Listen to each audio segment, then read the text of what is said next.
Hi అండి, అందరూ ఎలా ఉన్నారు? బాగున్నారా? ఈరోజు మనం చికెన్ ఫ్రై ఎలా చేసుకోవాలో చూద్దాము.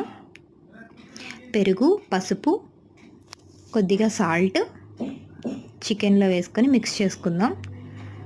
తర్వాత కుక్కర్లో ఒక 2-3 విజిల్లు చికెన్ని బాయిల్ చేయాలి.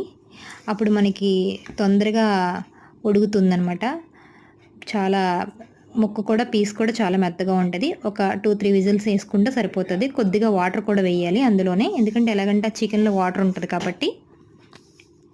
అప్పుడు వేరే బాండీ పెట్టుకొని ఆయిల్ వేసుకొని అందులో మనం చిల్లీ ముక్కలు కట్ చేసుకున్న చిల్లీ ముక్కలు, ఆనియన్ పేస్టు వేసుకొని కొద్దిగా అల్లం పేస్టు మిక్స్ చేసుకొని గోల్డెన్ కలర్ వచ్చేదాకా వేయించుకోవాలి. తర్వాత దాంట్లో మనం బాయిల్ చేసుకున్న chicken, salt, red chilli powder వేసుకుని బాగా మిక్స్ చేయాలి.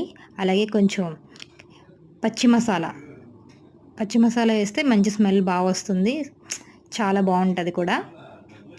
కరివేపాకు, కొత్తిమీర వేసుకొని అంతే, మనం గుమగుమలాడే చికెన్ ఫ్రై రెడీ. తింటే సూపర్ యమ్మీ. ప్లీజ్ అండి, సబ్స్క్రైబ్ చేయండి. బాయ్.